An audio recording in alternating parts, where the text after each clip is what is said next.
Et si je vous disais que la plus grande trahison de l'histoire ne s'est jamais produite? Et prenez un instant, ressentez le poids de cette question, car ce que vous êtes sur le point de découvrir changera à jamais votre perception de la loyauté, de la trahison et de la vérité. Judas Iscariote. Le simple fait d'entendre ce nom ne suscite-t-il pas une ombre en vous? Une répulsion viscérale, une voix chuchotant traître avant même que vous ayez le temps de réfléchir. Mais et si je vous disais que cette voix n'est pas la vôtre? Que cette sensation a été implantée dans votre esprit au fil des siècles par un conditionnement psychologique fondé sur un mensonge.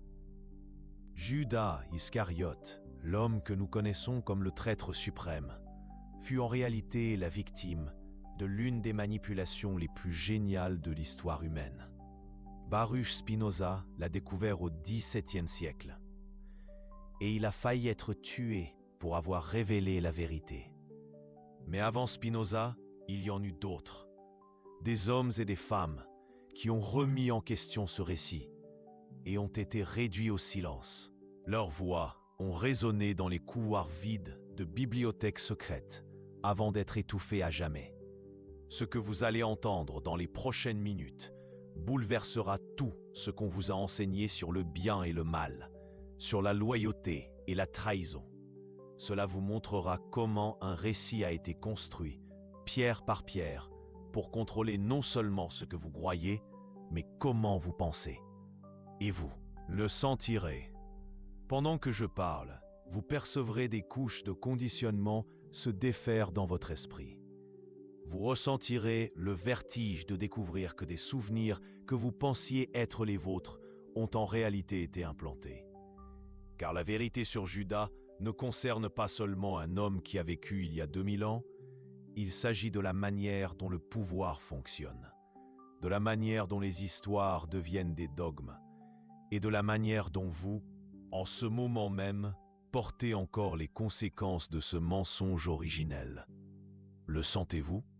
Ce poids sur votre poitrine, lorsqu'on mentionne la trahison, cette voix intérieure chuchotant que vous pourriez vous-même être un traître. Ce n'est pas une peur naturelle, c'est une programmation. Préparez-vous, car après cette révélation, vous ne pourrez plus jamais entendre le nom de Judas de la même manière. Nous sommes sur le point d'ouvrir une porte que l'Église a tenté de maintenir fermée pendant des siècles. De l'autre côté de cette porte se trouve une vérité si troublante que des hommes ont consacré toute leur vie à la cacher. Et voici quelque chose qui vous donnera des frissons. Vous avez probablement déjà senti la présence de cette vérité. Peut-être quand vous étiez enfant et que vous avez entendu l'histoire de Judas pour la première fois. Peut-être que quelque chose en vous a chuchoté « Cela n'a pas de sens ». Mais vous avez appris à faire taire cette voix. Vous avez appris que remettre en question certaines histoires était dangereux. Vous avez appris que certaines vérités étaient trop sacrées pour être examinées. Spinoza a payé un prix très élevé pour trouver cette clé. Découvrons si vous êtes prêts à l'utiliser. Mais d'abord, laissez-moi vous raconter quelque chose sur le moment même où Spinoza a fait cette découverte. C'était une nuit froide d'hiver à Amsterdam, en 1656. Spinoza était dans sa petite chambre, entouré de manuscrits en hébreu, en grec et en latin. La lumière d'une bougie vacillait sur les pages anciennes. Et c'est dans cette lumière vacillante qu'il a vu quelque chose qui allait tout changer. Tout a commencé par une simple question que Spinoza s'est posée en lisant les évangiles en hébreu. Une question qu'aucun théologien n'avait osé poser avant lui. Si Judas a vraiment trahi Jésus, pourquoi Jésus l'a-t-il choisi, en connaissant l'avenir? Arrêtez-vous, relisez cette question mentalement. Laissez-la résonner dans votre esprit pendant un instant. Car c'est l'une de ces questions qui, une fois posée, ne peut plus être désintégrée. C'est comme un virus intellectuel qui infecte tout ce que vous pensiez savoir. Réfléchissons ensemble. Jésus, selon la doctrine chrétienne même, était omniscient. Il connaissait le passé, le présent et l'avenir. Il savait exactement ce que chaque apôtre ferait, où il le ferait et quand il le ferait. Il connaissait chaque pensée qui traverserait l'esprit de Judas, chaque moment de doute, chaque tentation, chaque décision qui le mènerait à la trahison. Alors pourquoi aurait-il délibérément choisi quelqu'un qui le trahirait? Et voici où cela devient encore plus troublant. Selon les évangiles, Jésus n'a pas seulement choisi Judas en connaissant son avenir, il l'a choisi spécifiquement pour le trahir. Dans plusieurs passages, Jésus parle de la nécessité de la trahison, de la manière dont elle faisait partie du plan divin, de la manière dont quelqu'un devait jouer ce rôle. Mais cela soulève une question encore plus sombre. Si Judas accomplissait la volonté divine en trahissant Jésus, comment son acte pourrait-il être considéré comme une trahison? Point. La réponse officielle de l'Église a toujours été pour accomplir les Écritures, pour que la prophétie se réalise. Judas était nécessaire au plan divin du salut. Mais Spinoza a vu quelque chose que les autres n'avaient pas vu. Quelque chose qui l'a amené à remettre en question non seulement l'histoire de Judas, mais toute la structure logique du christianisme. Il a réalisé que cette explication transformait Dieu en un manipulateur cruel, un être qui créerait une personne destinée à la damnation éternelle uniquement pour accomplir un scénario cosmique. Cela n'avait aucun sens philosophique, cela n'avait aucun sens moral, et surtout, cela n'avait aucun sens textuel. Car lorsque Spinoza est retourné aux textes originaux, aux manuscrits en araméen et en grec, il a trouvé quelque chose d'extraordinaire. Les mots qui ont été traduits par « trahi » avaient des significations complètement différentes. Paradidomie. Le mot grec original, qui a été traduit par « trahison », signifie littéralement « remettre »,« transmettre »,« transférer ». C'était un terme neutre, utilisé pour décrire n'importe quel type de transfert d'une personne à une autre. Vous remettez une lettre, vous remettez un cadeau, vous remettez un criminel aux autorités. Paradidomie ne porte pas en soi de connotation de trahison ou de méchanceté. Mais c'est là que la manipulation a commencé. L'Église primitive, luttant pour établir son autorité et se séparer définitivement du judaïsme, avait besoin d'un vilain. Elle avait besoin de quelqu'un qui représente non seulement la méchanceté individuelle, mais la méchanceté de tout un peuple. Judas est devenu ce symbole. Son nom, dérivé de Judée, n'était pas une coïncidence. Il représentait tous les Juifs qui ont rejeté Jésus comme Messie. Spinoza a découvert que cette transformation de Judas, de disciple fidèle à traître archétypal, ne s'est pas produite du jour au lendemain. Ce fut un processus graduel, calculé, qui s'est déroulé sur des siècles. Dans les évangiles les plus anciens, Judas est simplement décrit comme celui qui a remis Jésus.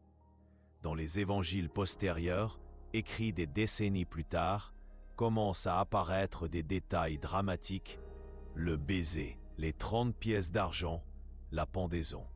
Chaque génération de scribes a ajouté des éléments à l'histoire.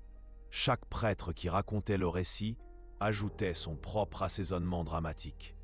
Et lentement, très lentement, Judas s'est transformé en le monstre que nous connaissons aujourd'hui. Mais Spinoza est allé encore plus loin. Il analysa non seulement ce qui avait été écrit, mais aussi ce qui avait été omis, et il découvrit des silences assourdissants. Pourquoi aucun des autres évangélistes ne mentionne-t-il le suicide de Judas? Bon, pourquoi seul Matthieu relate cette version? Et pourquoi existe-t-il deux versions contradictoires de la mort de Judas? Selon Matthieu, Judas s'est pendu. Selon les Actes des Apôtres, il est tombé la tête la première, et ses entrailles se sont répandues. Deux morts différentes, deux histoires différentes, deux mensonges différents pour dissimuler la même vérité. La vérité, c'est que Judas ne mourut pas immédiatement après la crucifixion. Il continua à vivre. Il continua à prêcher. Il continua d'être l'un des leaders de l'Église primitive. Cela apparaît dans des manuscrits gnostiques que l'Église canonique a rejetés, mais auquel Spinoza a eu accès. Dans l'Évangile de Judas, découvert seulement au XXe siècle, mais connu de Spinoza par le biais d'anciennes références, Jésus ne se contente pas de pardonner Judas, il le louange. Il l'appelle le 13e, celui qui transcendra tous les autres disciples. Voici la première grande révélation. Judas n'était pas le méchant de l'histoire. Il était le héros secret. Mais attendez, car ce n'est que la partie émergée de l'iceberg. Ce que Spinoza découvrit ensuite fut bien plus troublant. Il découvrit que la trahison de Judas n'avait pas seulement été inventée. Elle avait été planifiée dès le début comme un outil de contrôle psychologique. Pensez à la génialité diabolique de cette histoire. En créant Judas comme le traître archétypal, l'Église ne faisait pas que diaboliser les Juifs. Elle établissait un modèle de peur qui contrôlerait les fidèles pour toujours.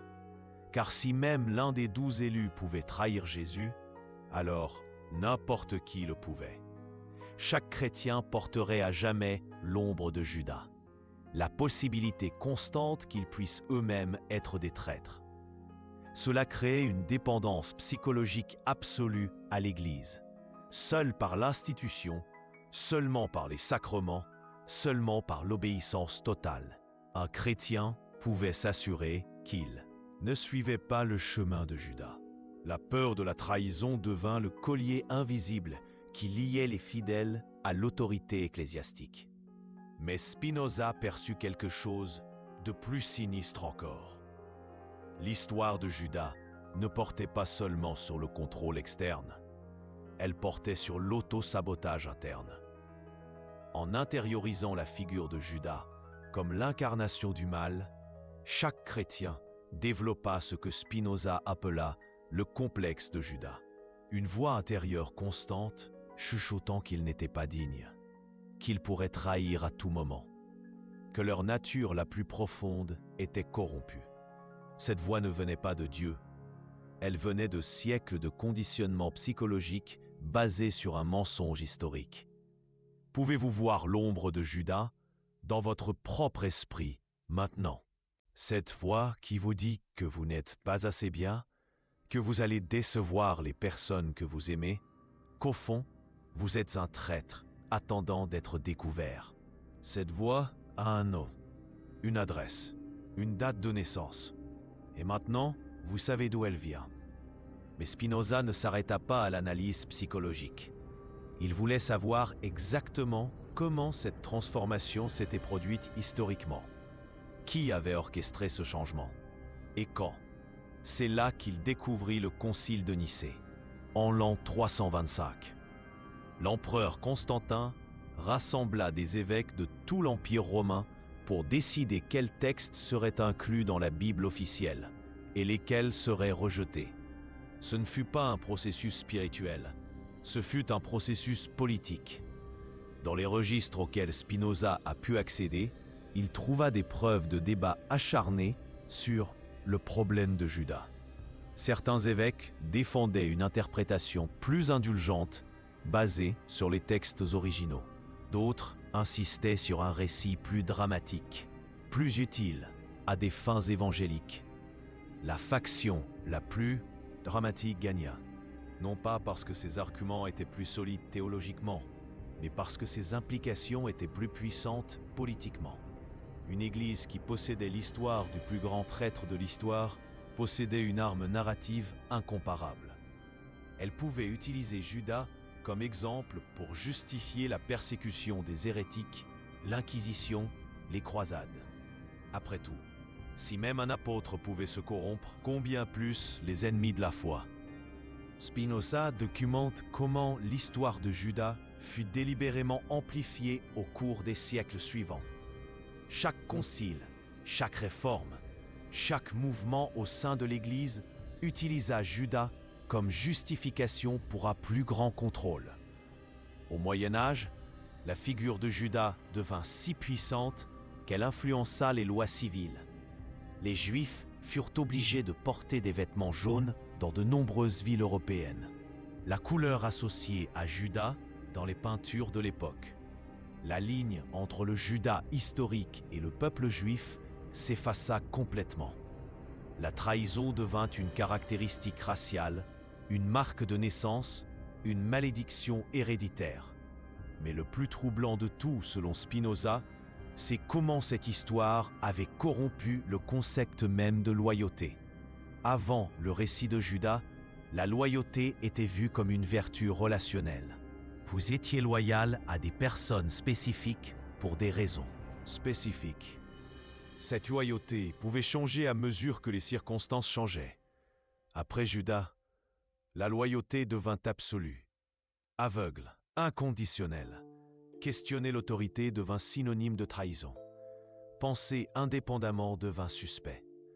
L'histoire de Judas n'a pas seulement créé l'archétype du traître, elle a créé l'archétype du disciple parfait, celui qui ne questionne jamais, ne doute jamais, ne pense jamais par lui-même.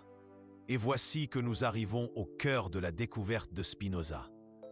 La véritable trahison n'était pas celle de Judas contre Jésus, c'était celle de l'Église contre l'humanité. Car en inventant la trahison de Judas, l'Église ne faisait pas que réécrire l'histoire. Elle réécrivait la nature humaine. Elle disait qu'il y avait quelque chose de fondamentalement corrompu dans l'acte de penser, de questionner, de chercher la vérité au-delà des versions officielles. Elle transformait la curiosité intellectuelle en une forme de trahison spirituelle. Spinoza réalisa qu'il était lui-même la preuve vivante de cette distorsion. Sa quête philosophique de la vérité l'avait transformé en un paria social, en un traître de la communauté juive et chrétienne. Mais il perçut aussi quelque chose de libérateur. Si la trahison de Judas était une invention, alors la culpabilité associée au questionnement l'était aussi. Il n'y a rien de traître à chercher la vérité. Il n'y a rien de déloyal à refuser d'accepter des histoires qui n'ont pas de sens. Il n'y a rien de corrompu à utiliser la raison pour examiner des croyances héritées.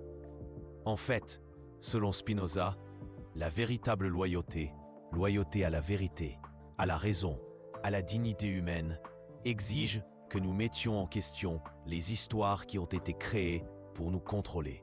Et voici où la porte que j'ai mentionnée au début s'ouvre enfin complètement.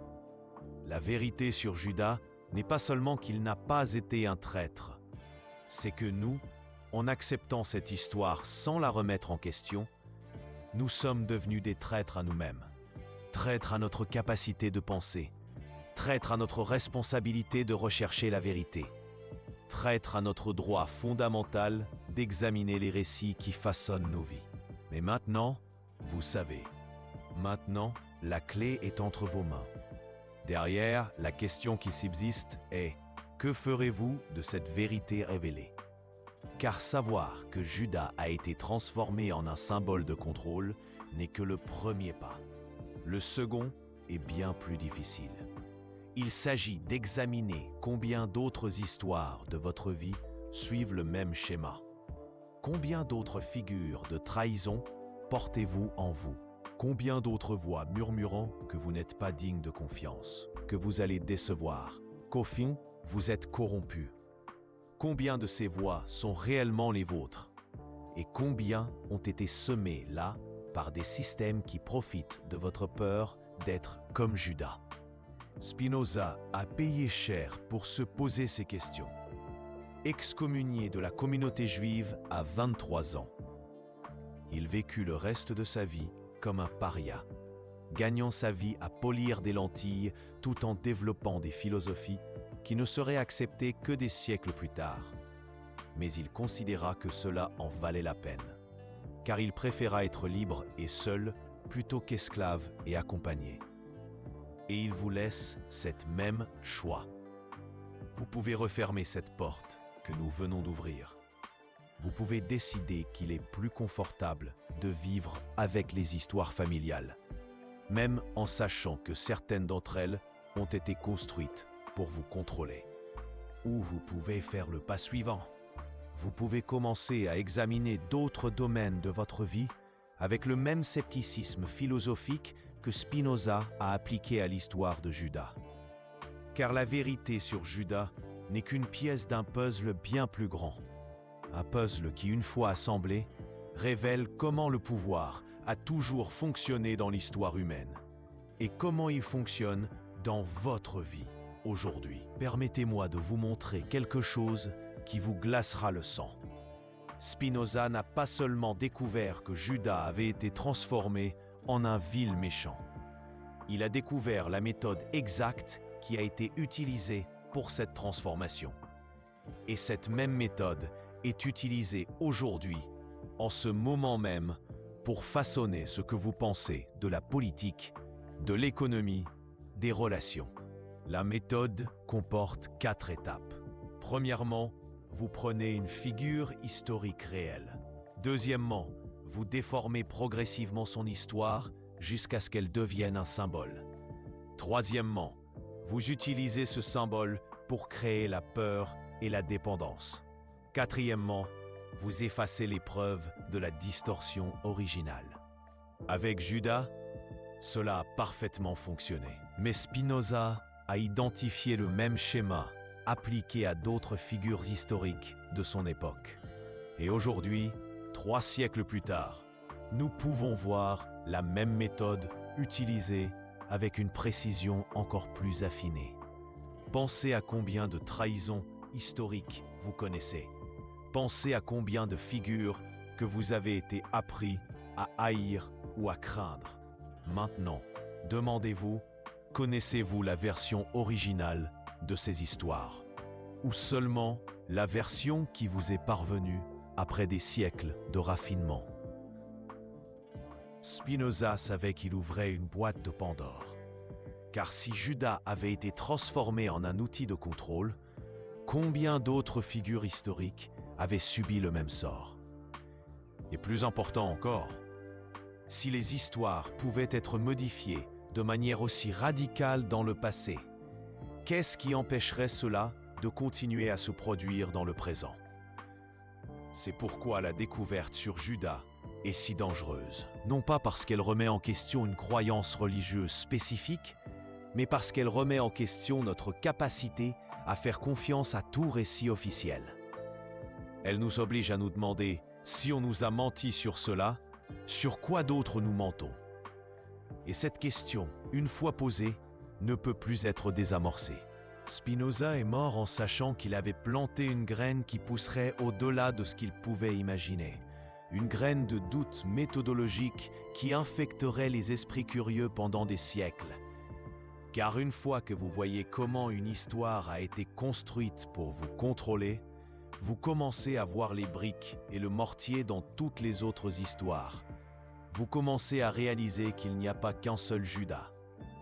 Il y en a des dizaines, des centaines, éparpillés à travers l'histoire et votre propre vie. Chaque fois que vous ressentez de la culpabilité pour avoir remis en question l'autorité, là est le fantôme de Judas qui vous chuchote à l'oreille. Chaque fois que vous hésitez avant d'exprimer une opinion impopulaire, il est là encore. Chaque fois que vous acceptez une explication officielle, même si elle n'a pas de sens, vous honorez la mémoire d'un mensonge créé pour vous maintenir en ligne. Mais maintenant, vous savez d'où vient cette voix. Et la connaissance, c'est le pouvoir. Le pouvoir de choisir quelles voix écouter. Le pouvoir de décider quelles histoires méritent votre croyance. Le pouvoir de remettre en question, sans culpabilité. C'est le véritable cadeau que Spinoza nous a laissé. Non seulement la révélation sur Judas, mais la méthodologie pour démasquer toutes les autres distorsions que nous rencontrons sur notre chemin. Et maintenant, cette méthodologie est la vôtre. La question est, avez-vous le courage de l'utiliser? Car ce qui vient ensuite demandera du courage. Il faudra remettre en question non seulement les histoires anciennes, mais les croyances actuelles. Non seulement les autorités mortes, mais les institutions vivantes. Il faudra accepter la possibilité dérangeante que beaucoup des vérités que vous considérez comme fondamentales ne soient que des histoires.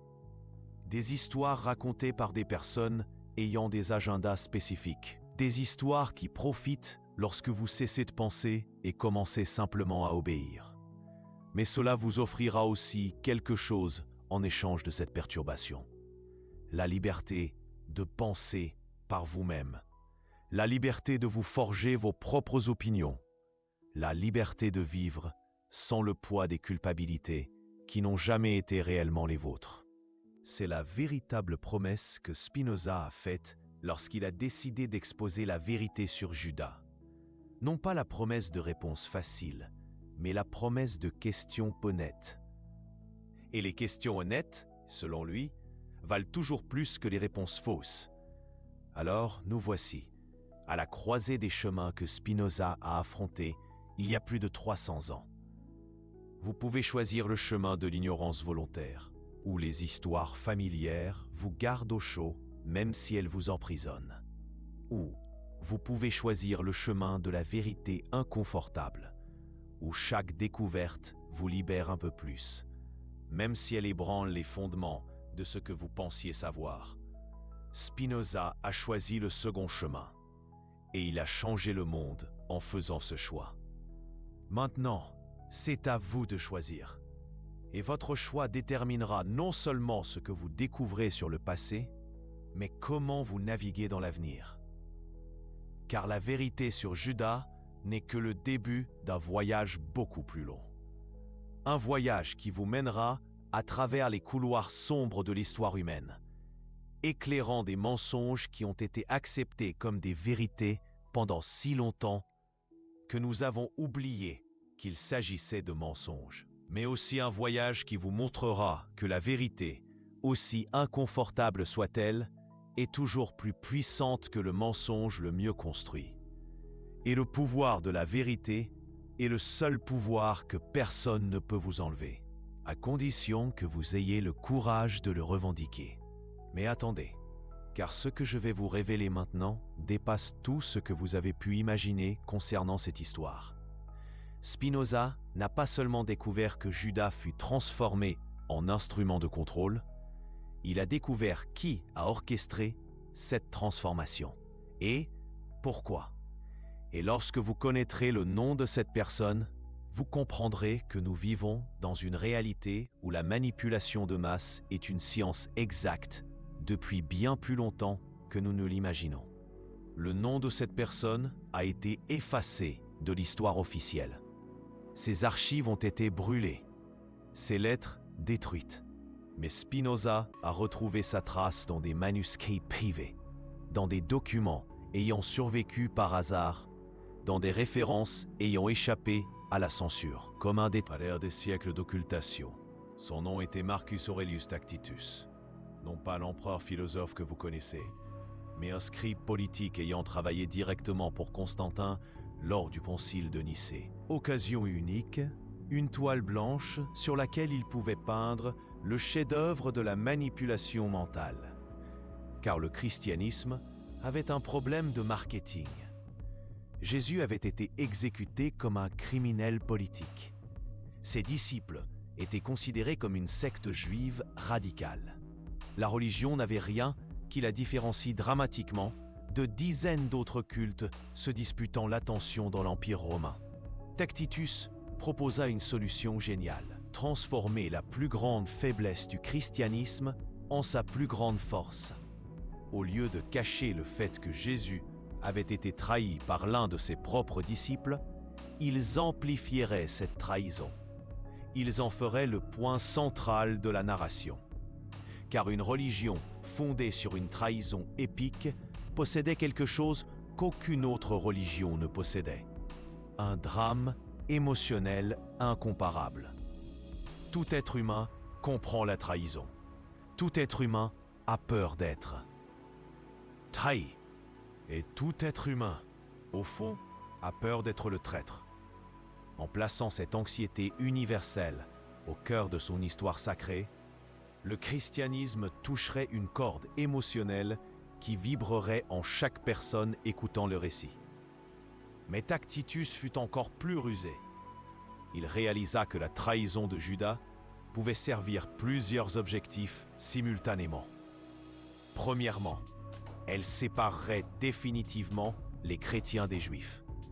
Judas, avec son nom dérivé de Judas, représenterait tous les Juifs ayant rejeté Jésus. La trahison individuelle deviendrait une condamnation collective. Deuxièmement, elle créerait un mécanisme interne de contrôle. Chaque chrétien porterait la peur d'être comme Judas. Cette peur les maintiendrait dépendants de l'approbation et de l'orientation de l'Église. Troisièmement, elle justifierait toute action future contre les traîtres de la foi, les hérétiques, les dissidents, les penseurs indépendants. Tous pourraient être comparés à Judas et traités. En conséquence, et quatrièmement, plus subtilement, elle établirait un précédent psychologique où remettre en question l'autorité religieuse équivaudrait à une trahison cosmique. Tacitus développa ce qu'il appela le protocole Judas, un manuel détaillé expliquant comment transformer des figures historiques en symboles de contrôle. Spinoza trouva des fragments de ce manuel et fut horrifié, car Tacitus n'avait pas seulement inventé la trahison de Judas, il avait créé un modèle qui serait reproduit infiniment tout au long de l'histoire. Chaque régime autoritaire qui suivrait utiliserait des variations du protocole Judas. Chaque système de contrôle raffinerait et améliorerait ses techniques. La formule était toujours la même. Prendre une figure réelle, déformer son histoire jusqu'à ce qu'elle devienne un symbole de peur. Utiliser ce symbole pour justifier le contrôle et effacer les preuves de la distorsion originale. Hitler a utilisé cette formule. Staline a utilisé cette formule. Tous les dictateurs de l'histoire ont utilisé des versions de cette formule. Et elle continue d'être utilisée aujourd'hui. Pensez à combien de figures publiques vous avez été appris à détester sans vraiment savoir pourquoi. Pensez à combien d'histoires vous acceptez comme vraies simplement parce qu'elles correspondent au modèle de trahison que vous connaissez déjà. Vous connaissez cette sensation que vous avez lorsque vous voyez certaines personnes dans les médias? Cette répulsion instantanée, cette certitude immédiate qu'elles sont mauvaises? D'où vient cette certitude? Avez-vous mené votre propre enquête? Avez-vous examiné les preuves? Ou l'avez-vous simplement su? Car si vous l'avez simplement su, sans enquête, ça signifie que le protocole Judas fonctionne toujours. Il façonne toujours vos perceptions. Il contrôle toujours votre façon de penser. Le protocole Judas n'est pas mort au IVe siècle. Il a évolué. Il s'est sophistiqué. Et aujourd'hui, il opère avec une précision que Tacitus n'aurait jamais pu imaginer. Car nous avons maintenant les médias de masse. Nous avons des algorithmes qui connaissent vos peurs mieux que vous-même. Nous avons des moyens d'implanter des récits dans l'esprit de milliards de personnes simultanément, en temps réel.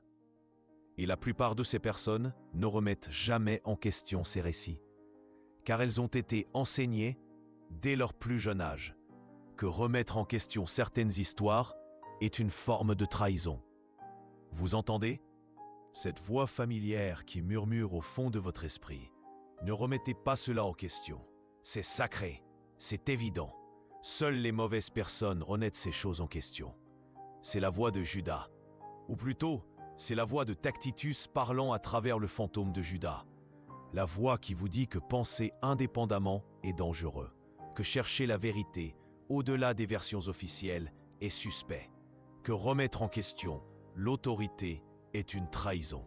Mais maintenant, vous savez d'où vient cette voix, et la connaissance est le premier pas vers la liberté. La voix de Judas murmure encore à l'oreille de l'humanité.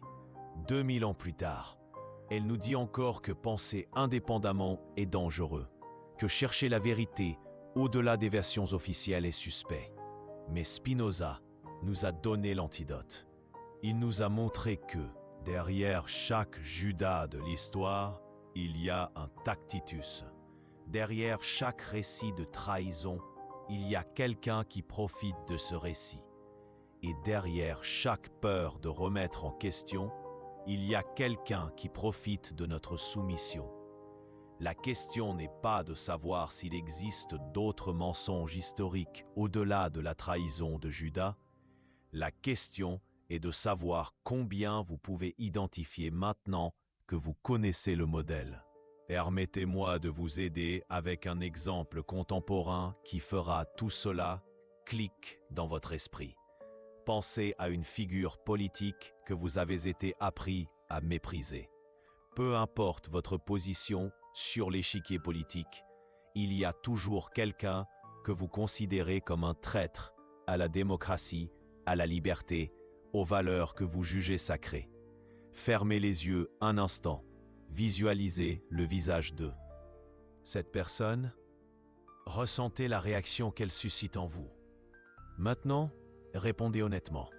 Connaissez-vous l'histoire complète de cette personne? Avez-vous personnellement enquêté sur son parcours?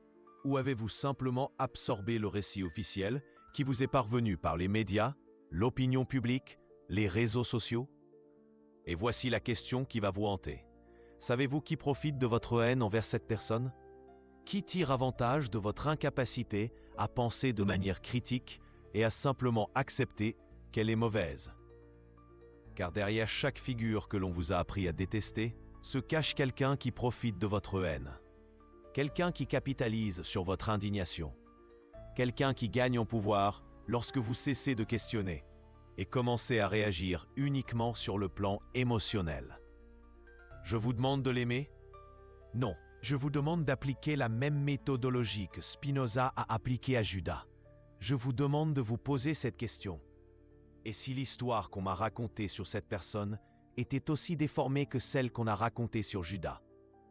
Et si ma haine pour elle était utilisée pour me contrôler, de la même manière que la haine pour Judas a été utilisée pour contrôler les chrétiens pendant 2 millénaires?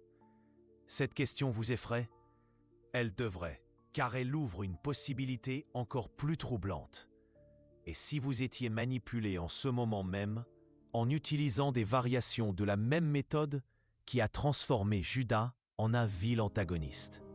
Et si votre opinion sur la politique, sur l'économie, sur les questions sociales était modelée par des personnes ayant étudié le protocole Judas et l'ayant affiné pour le XXIe siècle? Spinoza savait que cette réalisation serait dévastatrice pour celui qui la confronterait. Car elle ne remet pas seulement en question ce que vous croyez, elle remet en question la manière dont vous formez vos croyances. Elle vous oblige à admettre que vous n'êtes peut-être pas aussi indépendant intellectuellement que vous le pensiez, que beaucoup de vos opinions propres sont en réalité le produit d'une manipulation sophistiquée. Mais Spinoza savait aussi que cette dévastation était nécessaire, car c'est seulement en la traversant que vous pourriez atteindre la véritable liberté intellectuelle. Seulement en acceptant d'avoir été trompé dans le passé, pouvez-vous éviter d'être trompé à l'avenir. Et seulement en admettant que vos croyances peuvent être erronées, pouvez-vous commencer à chercher des croyances véritables. C'est ce que Spinoza a appelé la grande purification, le processus d'examiner systématiquement toutes vos croyances héritées et de décider, une par une, lesquelles méritent d'être conservées. Et voici ce que personne ne vous dit sur ce processus. Il n'est pas seulement intellectuel, il est physique, il est émotionnel, il est spirituel. Lorsque vous commencez à remettre en question des croyances fondamentales, votre corps réagit. Vous pouvez ressentir des nausées, des vertiges, comme si le sol disparaissait sous vos pieds, car d'une certaine manière, il disparaît. Les fondements de votre réalité sont remis en question, et cela active tous vos instincts de survie. Spinoza a décrit ce processus avec un détail presque clinique. Il savait que cela serait douloureux. Il savait que beaucoup de personnes ne pourraient pas le supporter. Mais il savait aussi que c'était le seul chemin vers la liberté véritable. C'est un processus douloureux, car beaucoup de croyances que vous considériez comme fondamentales se révéleront être des constructions artificielles. Beaucoup d'autorités que vous respectiez se révéleront manipulatrices. Beaucoup d'histoires que vous aimiez se révéleront être des mensonges bien racontés. Mais laissez-moi vous dire quelque chose que Spinoza a découvert et qui peut vous donner la force de continuer. Derrière chaque mensonge que vous découvrez, il y a une vérité plus belle qui attend d'être révélée. Derrière le mensonge sur Judas, il y a la vérité sur la compassion et la compréhension humaine. Derrière les mensonges sur la politique, il y a la vérité sur la façon dont les communautés peuvent réellement fonctionner. Derrière les mensonges sur l'économie, il y a la vérité sur l'abondance et la coopération. Derrière les mensonges sur les relations, il y a la vérité sur l'amour inconditionnel. Mais ces vérités ne se révèlent qu'à ceux qui ont le courage de regarder au-delà des récits officiels. À la fin de ce processus, ce qui reste vous appartient véritablement. Ce sont des croyances que vous avez choisies consciemment, basées sur des preuves que vous avez examinées personnellement, filtrées à travers votre propre expérience et votre raison. Et personne ne peut vous les enlever. Car vous savez exactement pourquoi vous croyez ce que vous croyez. Vous pouvez expliquer vos choix. Vous pouvez défendre vos positions. Vous pouvez changer d'avis lorsque de meilleures preuves apparaissent. C'est la véritable liberté que Spinoza a promise. Non pas la liberté de faire ce que vous voulez, mais la liberté de penser clairement. La liberté de former des opinions basées sur la raison et non sur la peur. La liberté de remettre en question n'importe quel récit, aussi sacré qu'il puisse paraître. Et la liberté de changer d'avis lorsque de meilleures preuves apparaissent. Mais voici le paradoxe que Spinoza a découvert. Cette liberté a un prix. Le prix est la solitude intellectuelle. Car une fois que vous voyez comment les récits de contrôle fonctionnent, vous ne pouvez plus y participer inconsciemment. Vous ne pouvez plus vous joindre à la foule qui croit aveuglément aux récits officiels. Vous devenez un étranger dans votre propre culture. Spinoza a vécu cette solitude. Il a été exclu de la communauté juive, rejeté par la société chrétienne, ignoré par les intellectuels de son époque. Mais il a estimé que cela en valait la peine, car il a préféré avoir raison et être seul, plutôt qu'avoir tort et être accompagné. Et il vous laisse faire ce choix aussi. Vous pouvez continuer à vivre dans les récits confortables que la société vous offre. Vous pouvez accepter les histoires de bons et de mauvais qui simplifient la complexité du monde. Vous pouvez utiliser la peur d'être comme Judas pour éviter les questions gênantes. Ou vous pouvez accepter le défi que Spinoza a proposé. Vous pouvez commencer à examiner vos croyances avec le même courage qu'il a utilisé pour examiner l'histoire de Judas. Vous pouvez accepter la responsabilité terrifiante et libératrice de penser par vous-même. Mais sachez qu'il n'y a pas de retour en arrière. Une fois que vous voyez comment la manipulation fonctionne, vous ne pouvez plus faire semblant de ne pas voir. Une fois que vous comprenez le protocole Judas, vous commencez à le reconnaître en action partout. Et une fois que vous avez pris l'habitude de remettre en question les récits officiels, vous ne pouvez plus accepter les réponses qui n'ont pas de sens. Vous devenez comme Spinoza, un chercheur permanent de vérité dans une société qui préfère les mensonges réconfortants. Est-ce ce que vous voulez? Est-ce la vie que vous choisiriez consciemment? Car si la réponse est oui, alors vous êtes prêt pour la révélation finale. La révélation que Spinoza a gardée pour la fin de son analyse sur Judas. La découverte qu'il considéra plus importante que toutes les autres. Il découvrit que Judas n'était pas seulement une victime de la manipulation historique. Judas fut le premier exemple enregistré de la transformation d'une personne réelle en un instrument psychologique de contrôle des masses. Mais il découvrit aussi que le même processus qui avait fait de Judas une victime pouvait être inversé. Si des récits peuvent être construits pour nous contrôler, ils peuvent aussi être déconstruits pour nous libérer. Si des symboles peuvent être créés pour nous effrayer, ils peuvent aussi être réinterprétés pour nous empouvoirer. Et si des mensonges peuvent être répandus pour nous diviser, des vérités peuvent être révélées pour nous unir. Le pouvoir qui transforma Judas en un vil est le même pouvoir qui peut le transformer à nouveau en un être humain complexe et réel. Et la connaissance qui révèle comment nous avons été manipulés est la même connaissance qui nous rend immunes aux manipulations futures. Telle est la promesse finale de Spinoza. Non seulement nous pouvons découvrir la vérité, mais nous pouvons utiliser cette vérité pour devenir intellectuellement indestructibles. Nous pouvons devenir des personnes qui ne peuvent plus être contrôlées par de faux récits. Des personnes qui savent reconnaître la manipulation lorsqu'elles la voient. Des personnes qui forment des opinions basées sur des preuves et non sur des émotions plantées. Mais cela exige de la pratique, une vigilance constante, le courage de questionner même lorsque le questionnement est inconvenable, et l'humilité d'admettre lorsque nous découvrons que nous sommes trompés sur quelque chose d'important. Spinoza passa toute sa vie à développer ses aptitudes et créa un héritage qui continue d'inspirer les chercheurs de vérité 3 siècles plus tard.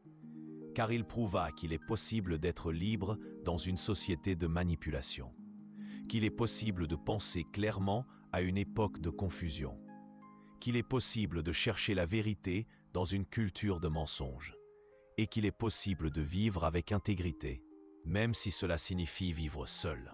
La vérité sur Judas n'est qu'une démonstration de cette possibilité, une preuve que des récits apparemment inébranlables peuvent être mis en question et transformés.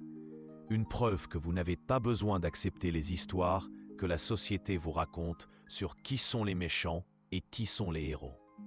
Vous pouvez enquêter par vous-même. Vous pouvez former vos propres opinions. Vous pouvez décider en quoi croire en fonction de preuves et non de traditions. Et vous pouvez vivre libre du poids du questionnement, libre de la peur de penser, libre de l'obligation d'accepter des vérités qui n'ont aucun sens. C'est l'héritage que Spinoza vous a laissé. La question est, l'accepterez-vous? Car accepter signifie assumer la responsabilité totale de ses croyances. Cela signifie que vous ne pouvez plus blâmer les autres pour vos opinions. Cela signifie que vous devenez responsable de la recherche de la vérité, peu importe où elle vous mène. C'est une lourde responsabilité, mais c'est aussi le seul chemin vers la vraie liberté. La liberté d'être soi-même dans une société qui veut vous transformer en une copie de tout le monde. La liberté de penser des pensées originales dans une culture qui récompense la conformité. La liberté de questionner les autorités à une époque qui punit les questionnements. Cette liberté existe. Spinoza l'a prouvé par sa propre vie. Et maintenant, vous savez qu'elle existe aussi pour vous. La question qui reste est simple. Avez-vous le courage de la revendiquer? Si. Car de l'autre côté de ce courage se trouve une vie complètement différente. Une vie où vous formez vos propres opinions, choisissez vos propres croyances et marchez sur votre propre chemin. Une vie où vous n'avez plus à porter le poids de culpabilité qui n'ont jamais été les vôtres. Une vie où vous n'avez plus à avoir peur de questionner des histoires qui n'ont aucun sens. Une vie où vous pouvez être genuinement vous-même et non une version de vous modelée par des récits de contrôle. Cette vie est disponible. Spinoza l'a vécue. D'autres avant et après lui l'ont vécue. Et elle vous attend. Et lorsque vous arriverez à ce point, vous vous rendrez compte de quelque chose qui pourrait changer votre vie à jamais. Vous vous rendrez compte que la peur que vous ressentiez de questionner était artificielle. Elle vous a été implantée par des systèmes qui bénéficiaient de votre soumission. Vous vous rendrez compte que la culpabilité que vous ressentiez de penser indépendamment était une programmation. Elle vous a été instillée par des histoires comme celle de Judas. Vous vous rendrez compte que la sensation de trahir quelqu'un en cherchant la vérité n'était que l'écho de siècles de conditionnement.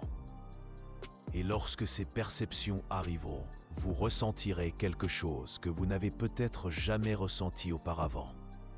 La vraie liberté. La liberté d'être soi-même dans une société qui veut vous transformer en une copie de tout le monde. La liberté de penser des pensées originales dans une culture qui récompense la conformité. La liberté de questionner les autorités à une époque qui punit les questionnements. La liberté de former ses propres opinions à une époque d'opinion, de masse. Cette liberté existe. Spinoza l'a prouvé par sa propre vie. D'autres, avant et après lui, l'ont vécu, et elle vous attend. Mais voici quelque chose que Spinoza a appris et qui pourrait vous surprendre. Cette liberté n'est pas une destination, c'est un chemin. Vous n'arrivez jamais à un point où vous pouvez cesser de questionner, où vous pouvez cesser de chercher la vérité, où vous pouvez vous détendre et accepter les choses telles qu'elles apparaissent, car la vie est un changement constant. De nouvelles informations apparaissent, de nouvelles perspectives se révèlent, de nouveaux mensonges sont inventés. Et si vous ne conservez pas l'habitude de questionner, vous retournez lentement là où vous avez commencé. Vous acceptez lentement de nouveaux récits de contrôle. Vous devenez lentement à nouveau manipulable. La liberté intellectuelle est comme un muscle. Elle doit être exercée constamment ou elle s'atrophie. Mais voici la bonne nouvelle. Plus vous la pratiquez, plus elle devient forte. Et plus elle devient naturelle. Jusqu'à ce que le questionnement devienne une seconde nature. Jusqu'à ce que la recherche de la vérité devienne un instinct. Jusqu'à ce que penser indépendamment devienne automatique. Et lorsque cela se produit, vous devenez pratiquement immune à la manipulation, car vous développez ce que Spinoza a appelé un radar à mensonges. Vous commencez à sentir quand quelqu'un essaie de vous manipuler. Vous vous rendez compte qu'un récit est en train d'être construit pour vous contrôler. Vous identifiez quand des émotions sont utilisées pour obscurcir votre jugement. Non pas parce que vous devenez paranoïaque, mais parce que vous devenez conscient. Et la conscience est la meilleure défense contre la manipulation. La seule chose que vous devez faire est de faire le premier pas. Le premier pas est simple. Choisissez une croyance que vous n'avez jamais remise en question et remettez-la en question. Mais laissez-moi vous donner quelque chose de concret. Un exercice que Spinoza a développé et que vous pouvez faire aujourd'hui même. Choisissez une opinion dont vous êtes sûr qu'elle est juste. Quelque chose que vous n'avez jamais remis en question. Quelque chose qui semble trop évident pour être remis en question. Cela peut concerner la politique, la religion, sur les relations, sur le travail, sur tous les aspects de votre vie. Posez-vous maintenant cette question. D'où vient cette opinion? Qui m'a appris à penser ainsi? Quelle preuve ai-je? Qui profite de ma croyance? Et voici la partie la plus difficile. Et si j'avais tort? Ressentez-vous l'inconfort de cette question? C'est exactement ce que vous devez ressentir. Car remettre en question des croyances fondamentales doit être inconfortable. Si c'était facile, tout le monde le ferait. Commencez par quelque chose de petit. Une opinion que vous avez toujours eue, mais que vous n'avez jamais examinée en profondeur. Une croyance héritée d'autrui, mais jamais vérifiée personnellement. Appliquez la méthode de Spinoza. Cherchez des preuves. Examinez différentes perspectives. Questionnez qui profite de votre adhésion à une version particulière des faits. Et observez ce qui se passe. Vous pourriez découvrir que votre opinion initiale était juste, ou que des ajustements étaient nécessaires, ou qu'elle était complètement erronée. Peu importe le résultat. Ce qui compte, c'est que vous avez enquêté, que vous avez réfléchi par vous-même, que vous avez exercé votre capacité à rechercher la vérité indépendamment. Et une fois que vous avez fait cela, cela devient plus facile la prochaine fois. Et la suivante. Et encore la suivante. Jusqu'à ce que cela devienne une habitude. Jusqu'à ce que cela fasse partie de votre être. Jusqu'à ce que vous deveniez quelqu'un qui ne peut plus être manipulé par de fausses narrations. Quelqu'un qui ne peut plus être contrôlé par la peur de remettre en question. Quelqu'un qui vit une véritable liberté intellectuelle. Et lorsque vous atteindrez ce point, vous réaliserez quelque chose d'incroyable. Vous n'êtes plus seul, parce qu'il y a d'autres personnes comme vous. Des gens qui ont vécu le même processus. Des gens qui ont choisi la vérité plutôt que le confort. Des gens qui préfèrent une liberté inconfortable à une servitude réconfortante. Ces personnes existent. Elles se cherchent. Elles créent des communautés basées sur la vérité et non sur la manipulation. Et lorsque vous les rencontrez, quelque chose de magique se produit. Vous réalisez que la solitude intellectuelle que Spinoza a décrite n'est que temporaire. C'est le prix à payer pour sortir de la matrice. Mais de l'autre côté de la matrice, il y a d'autres personnes qui ont fait le même voyage. Et ensemble, vous pouvez créer quelque chose de nouveau. Quelque chose basé sur la vérité, sur la remise en question libre, sur le respect mutuel de la recherche de la réalité. C'est la véritable révolution que Spinoza a initiée lorsqu'il a remis en question l'histoire de Judas. Pas une révolution politique ou sociale, mais une révolution individuelle. Une révolution qui se produit un esprit à la fois. Une révolution qui commence lorsqu'une personne décide qu'elle préfère une vérité inconfortable à un mensonge réconfortant. Et qui se poursuit lorsque cette personne décide de partager ce qu'elle a découvert avec d'autres chercheurs de vérité. Maintenant, vous connaissez la vérité sur Judas. Vous savez comment elle a été déformée. Vous savez pourquoi elle a été déformée. Et vous savez qui a profité de cette distorsion. Plus important encore, vous savez que le même processus se poursuit aujourd'hui. Et vous avez les outils pour le reconnaître et y résister. La question est, que ferez-vous de cette connaissance? La garderez-vous pour vous? Ferez-vous semblant de ne pas savoir ce que vous savez maintenant? Ou l'utiliserez-vous pour devenir plus libre? La partagerez-vous avec d'autres qui sont prêts à écouter? Rejoindrez-vous la lignée des chercheurs de vérité qui a commencé avec Spinoza et qui continue aujourd'hui? Le choix vous appartient et il déterminera non seulement qui vous deviendrez, mais aussi quel type de monde vous aiderez à créer.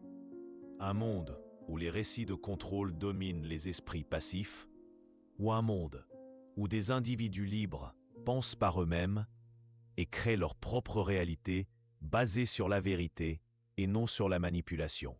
Spinoza a mis sa vie en jeu pour la deuxième option et il vous a laissé l'exemple à suivre. C'est maintenant à votre tour de jouer et de découvrir qui vous êtes vraiment lorsque vous n'êtes pas contrôlé par des histoires que d'autres ont inventées pour que vous y croyiez. Le chemin est ouvert, la porte est déverrouillée et vous avez la clé en main. Utilisez-la.